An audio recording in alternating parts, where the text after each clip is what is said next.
And here we are at the last section on histology. So we've covered epithelial tissue, which lines, covers, protects, and provides secretions. Connective tissue, a wide variety of tissues, loosely defined as cells and a non-living background material. And now let's get to muscle tissue. Muscle tissue can contract in response to a stimulus. That stimulus is most of the time comes from the nervous system, but many instances where it comes from somewhere else. We'll just leave it at that.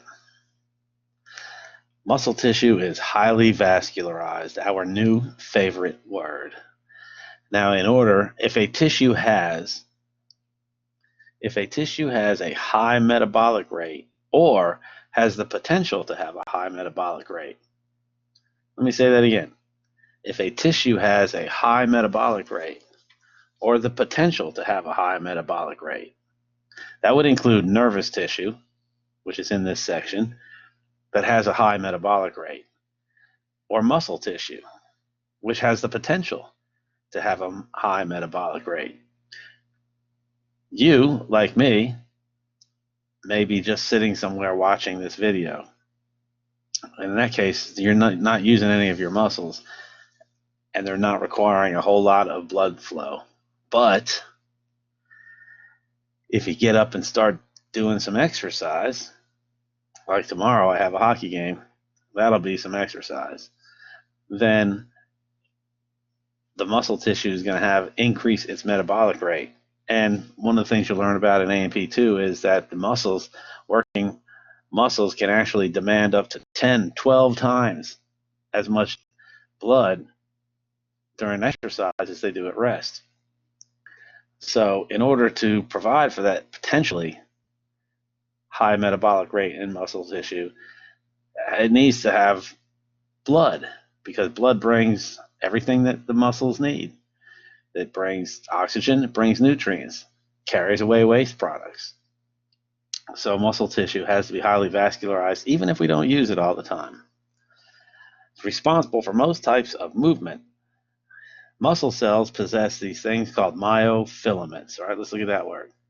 Myo is a prefix that refers to muscle, as does sarco. Myofilaments are small. They're inside the muscle cell. So you have a muscle, and then the muscle is divided into smaller packages called fascicles. And somebody drag racing down the street. That's odd here. Then the fascicles are a group of muscle cells. Now, here's a heads up for you. Muscle cell and myofibril, they get used interchangeably. Anyway, inside the muscle cell, myofilaments.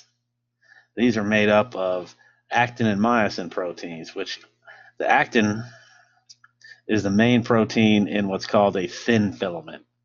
The thin filament is actually pretty complex, and we're going to get to that later in the week. But actin is a protein that makes up most of the thin filament. There are other things there. There's a regulatory protein called tropomyosin, and there's what controls the tropomyosin, something called troponin. The actin is, or the thin filament, which includes the actin, is a little bit more complex. Well, myosin is the main protein in what's called the thick filament, and it's made of a bunch of proteins that look like a golf club that are twisted together with the golf clubs sticking out of the filament. We'll get to that picture here coming up shortly. But right now we're just looking at a general overview of muscle tissue. So we have three types: skeletal, which is responsible for most of the body's movements; cardiac muscle, which makes up the muscle part of the heart; and smooth muscle, that lines the hollow cavities of the body, like the stomach, urinary bladder, and also makes up sphincter muscles, which are circular bands of muscles around passageways. That when the smooth muscle contracts, when that sphincter contracts, it closes off that passageway, and when it relaxes, it opens up. We find those all scattered around throughout the body in the circulatory system, controlling blood flow. For instance, those muscles will relax and when you start to exercise and send blood to the muscle tissue. Yes, Kat.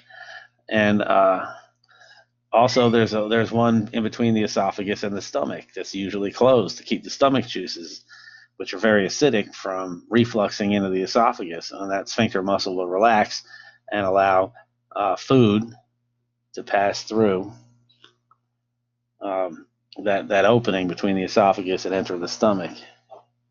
So that's smooth muscle, and that's not always under the control of the nervous system. Cardiac muscle is autorhythmic, meaning that it can make itself beat if it needs to. Skeletal muscle is under the control of the nervous system. So skeletal muscle is attached to and causes movements of the bones. Also, it can be attached to the skin in the face, which is responsible for facial expressions. Is there something I can help you with? What do you want? I'm kind of busy here. If you make up your mind which direction you want to go, I'll help you out. Oh, you want me to pet you? Come on, man. My cat food don't grow on trees. I got to work for it. Crazy cat. All right. So it's also called voluntary muscle because, well, we can control most of it. Most of them, not all of them. Some of them are just reflexive. There it is, muscle fibers. That's what I meant to say. The cells are called muscle fibers. So a muscle fiber and a muscle cell are the same thing. The book flips back and forth between two of them. So what you're going to hear me say is a muscle cell or muscle fiber. I'm going to say them both because it's that confusing. Muscle cells are multinucleate.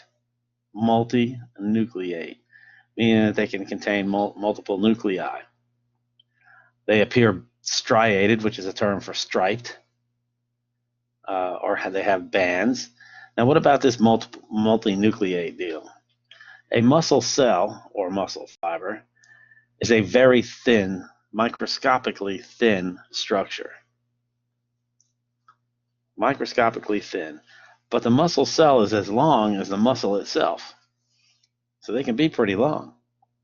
The longest muscle in the body is the sartorius, which is one of the muscles in the thigh region. It goes all the way from the hip to the knee. We'll be learning about the sartorius muscle coming up at the end of the lab section here.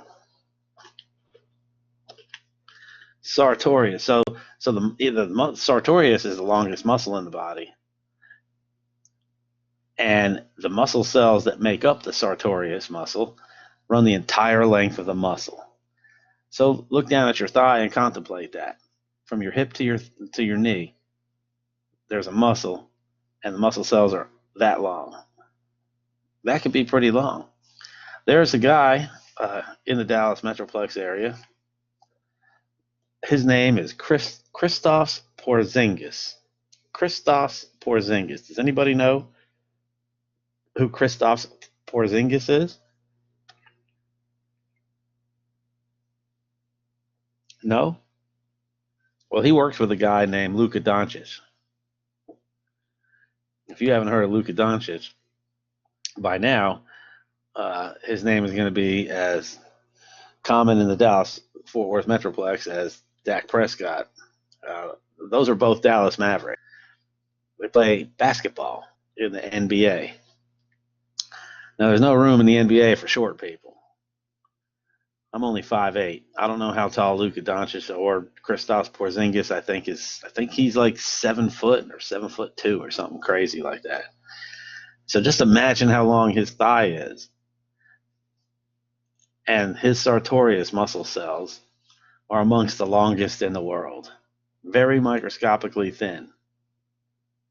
But they run the whole length of the muscle. So multinucleate, that means now inside the nucleus is the DNA, which has all the information that you need to repair, replace, patch up anything that's broken or worn out. And so muscle cells, they need their proteins when you use them, they get little tiny tears in them, they get tore up, they get and like anything else you use, it wears out. And so on Porzingis' hip end of the sartorius, that parcel needs information on how to fix itself, just like the knee part of his sartorius, and they're probably, I don't know, 2-3 feet apart, maybe closer to 3 feet than two, and everywhere in between. So there's going to be thousands and thousands of nuclei in every muscle fiber or muscle cell in Christoph Porzingis's sartorius muscle. There's the picture. So here we see in the big picture, we see the bands, the striations. This is because of the way the myofibrils on the inside of the muscle cell line up. And the functional unit of the muscle, called the sarcomere, is between each of these dark bands. Squished in there along the way are the nuclei. So here's just part of one muscle cell. Here's part of another one. Here's part of another one, and they're like a hair, only microscopically thin and very long. Cardiac muscle found only in the heart. It's involuntary, although some people can exercise neural control over their heart muscle and calm themselves down through meditation and breathing techniques. But cardiac muscle is autorhythmic, meaning that it can cause itself to contract.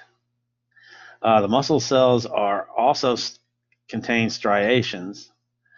They're one nucleus. They are branched, so unlike a skeletal muscle cell that is very long and very thin, cardiac muscle is a bit shorter. It has branches. And where these cardiac muscle cells come together is a usually dark staining structure called an intercalated disc. It's going to look like a line in the picture I show you. But these are special joints or junctions where the two cardiac muscle cells come together. So let's look at the picture. It looks a little bit more chaotic than the striated muscle, doesn't it? So we look up here at the diagram, we see this dark stain right here is an intercalated disc. There's a branch right here where it forms a junction with two other cardiac muscle cells, and there's an intercalated disc, these dark lines.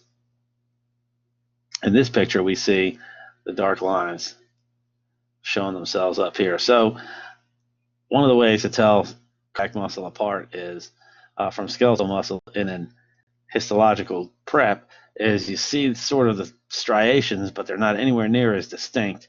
It looks a lot more chaotic, and then we have these lines that make the intercalated discs. More on that in a second. Let's compare that to the calm, smooth, orderly arrangement of skeletal muscle. See that? It just looks peaceful, doesn't it? We look at this and we see the heartbeat. Now these are lines. So why don't we call them intercalated lines instead of intercalated discs? Why do we call them discs? Because the cardiac muscle cell is cylindrical, shaped like a cylinder. And when we look at it from the side, this disc looks just like a line. One of the things we find in these intercalated discs are gap junctions. I know you remember what gap junctions are. Remember what a gap junction is? Right, that's one of those proteins that line up that form like little passageways between the adjacent cells that allow the flow of ions without having to go through the membrane. So that the electrical currents through the cardiac muscle can be shared between cells really quickly, and that helps the heart contract as a coordinated unit. Well, here's the heart, and we see that it makes up most of the muscle. It makes up all the muscle of the heart. Here's the left ventricle. Left ventricle's got to pump blood all throughout the body, so it's a lot thicker, more forceful contractions than the right ventricle, which only has to pump blood a few inches right and left to the lungs and back. Smooth muscle, found mainly in the walls of the hollow organs. Involuntary, so we can't control this. It's just we don't think about it. It gets its name smooth because it doesn't have any striations. A spindle-shaped cell with one nucleus. Spindle-shaped cell with one nucleus. What is spindle shape? You know, for years and years and years, I heard that definition. I used that definition. And as far as I was concerned, a spindle shape was what a smooth muscle cell looked like. Well, about a year ago, I decided to look it up, figure out what the heck is that. A spindle is a part of a sewing machine or a loom that holds the thread. And it's pointy on the ends and thicker in the middle. So if we look over here, we see kind of pointy at the end, thicker in the middle. That's what a spindle is. And now I'm pretty sure you probably learned something. This jumbled mess, I don't see how you can tell much from this picture, except that there's no striations. Walls of the hollow organs of the body. All right, that's muscle.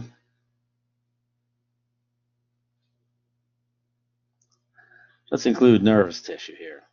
The main component of the nervous system, the brain, the spinal cord, and peripheral nerves out in the body, is nervous tissue. The nervous system, along with endocrine system, maintain homeostasis. Made up of two specialized cell types, which I've mentioned before: neurons, which are the main player, and supporting cells called glial cells. G-L-I-A-L. You don't have to write that down now. The supporting cast that helps support, insulate, and protect the neurons. All right, more on that in a second. The neuron is a specialized nerve cell that generates and conducts nerve impulses, also known as action potentials.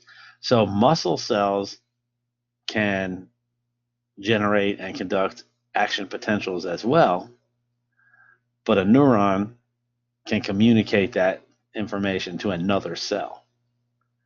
So in the instance that we're going to study, a neuron is going to come and stimulate a muscle cell to contract. We'll get to that probably very soon. And the muscle cell will also form an action potential, but it can't communicate that to another cell. Now, neurons are very good at this. Just think about this. On one end of a cell, let's come back. Let's look at the parts of an axon first, a neuron.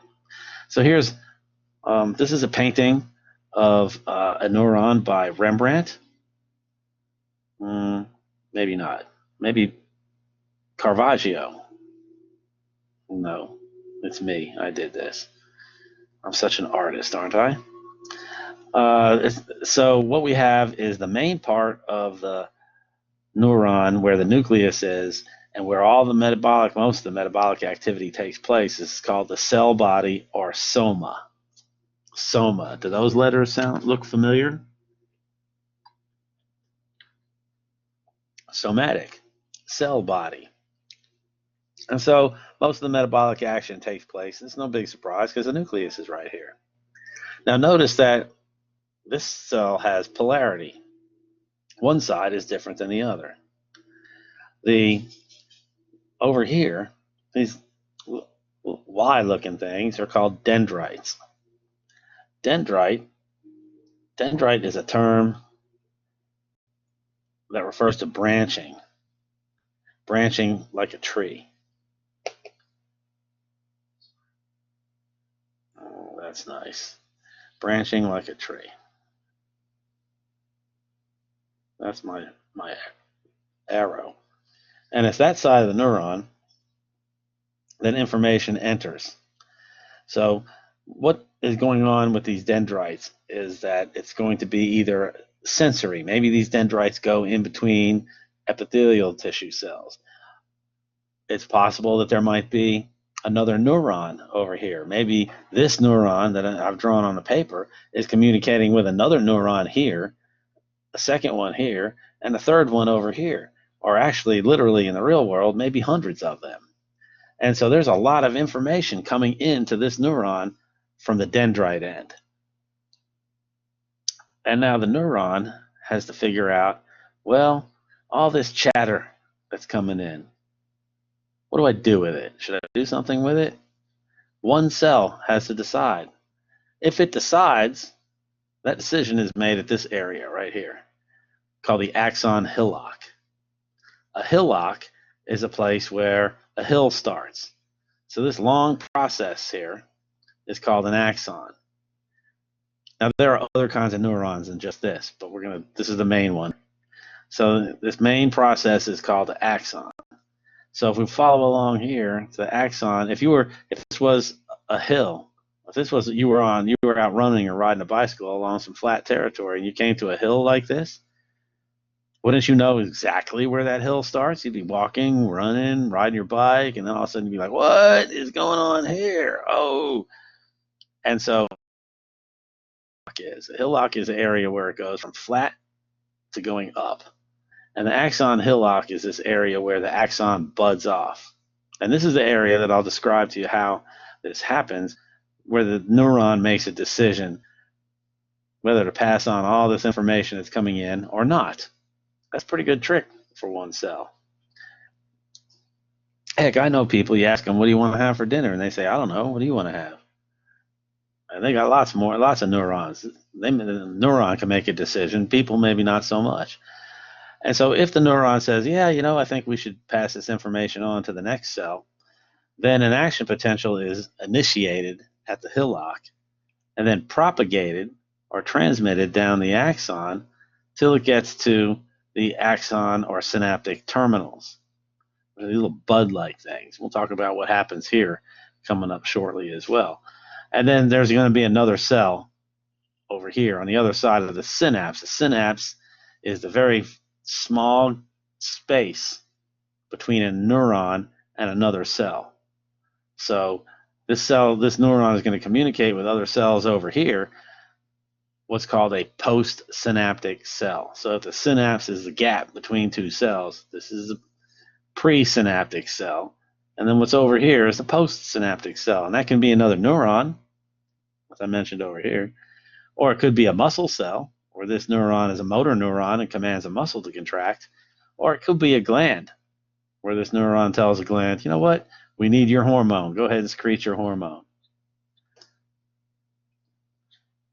So the neurons are very good at that. They are specialized. That's what they do. But that's all they can do. They can't even feed themselves. They can't support themselves. They can't protect themselves. It's kind of like a celebrity, a famous person, the neuron. And if we were face to face in class, I would ask you, I would call on somebody's name, and I would say, give me some famous person's name. And really, the most common answer to that question is Beyonce. I don't know who it would be today, but whoever the famous person is. So let's go with J-Lo, because she's married to A-Rod. Can be famous enough to have two nicknames, and so you could be a sports fan or a music fan or a movie fan. And A-Rod and J-Lo, they're famous people. They're really good at what they do. And now they have a supporting cast. They have a nice house. I just saw the other day an article. I don't know why I would read something like that, but they have a house in like Malibu or something they put up for sale. Probably a nice house. Do you suppose they cut their own grass? Do you suppose they take care of their own pool or do their own laundry? I'm pretty sure they can if they want, but they probably don't do those things. They have a supporting cast. They probably even have a security detail to protect them. They're good at what they do, acting, singing, and playing baseball, and they've got enough money that they can hire other people to be the supporting cells. And that's what the glial cells do. All right, let's look at this picture. And we see here is a neuron, a cell body, a nucleus, an axon. Here's a variety of different processes. This is a nice picture, but we really can't tell whether that's a dendrite or an axon. They're multi-axonal. We don't want to get into that. Here's another diagram, the opposite direction from mine, But here's the body. Here's the dendrites, and they're nice diagram here. We can see dendrites branching pattern as in trees, where the axon buds off of the cell body, the soma, and then at the other end we have the axon terminals or synaptic terminals. It depends on, some of these things have names, more than one name. And here we got the axon hillock, not labeled here, but it's so important that I have to point that out at this stage. Alrighty, so that ends the last section of the 4 main tissue types. And there's a little bit of stuff to wrap up this chapter. And that'll be coming next, if I can ever turn this off. Arrivederci.